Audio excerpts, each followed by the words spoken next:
Hi, this is Jody Colegrove with Quantum Techniques, the most diagnostic form of energy medicine in the world today.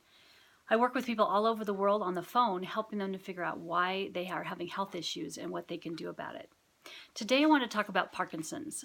My grandfather had Parkinson's, and we knew why he had it even before we had quantum techniques, but he laid wood floors, and he would have, when you lay wood floors, you have to put down a certain glue that they had at the time, and you close up the whole house so you don't get any kind of dust on that floor as you lay the wood. Well, that glue is very toxic, and one of the organs in your body that helps with the chemical makeup of your body is your cerebellum, okay? And we test your cerebellum, and it has to be functioning at a 17. So a little higher than the rest of your body, a lot of times is 10, or your heart, which is 12.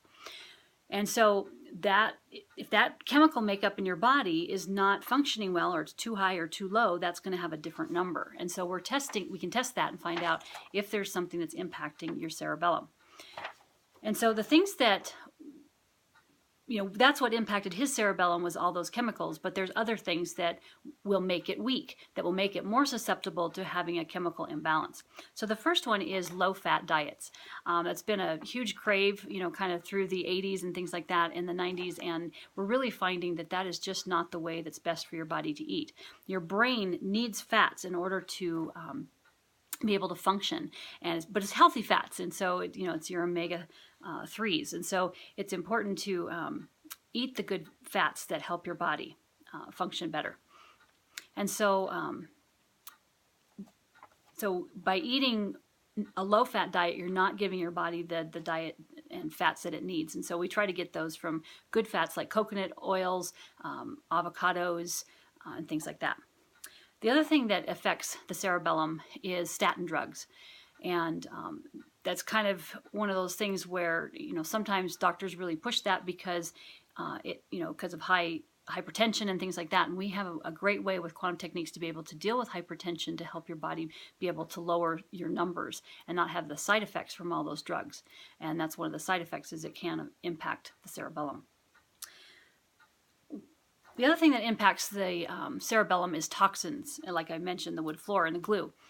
And so it's just important to find out what toxins are really impacting you. And what we've found a lot of times is heavy metals and toxins are linked pretty closely. So if you're going to use a cleaning agent in your house that has chemicals in it, a lot of times the cerebellum will pick it up as a heavy metal or a toxicity in your body. And so we try to eliminate the amount of things that you're taking into your body that are considered toxins. One of the things that really impacted me, because this is kind of in my family history with my grandfather, is that Michael J. Fox has Parkinson's, and I've listened to several things that he's mentioned. And one of the things that he did is he traveled to Nepal, and he found it amazing that when he went to Nepal, he did not have as many symptoms as he's had with Parkinson's.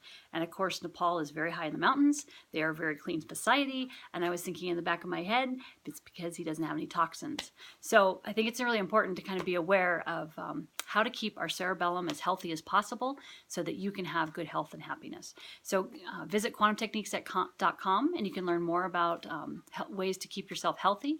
You can fill out a session request form in order to work with us to find out whether your cerebellum is being impacted by the things in your life. So blessings to your health and happiness.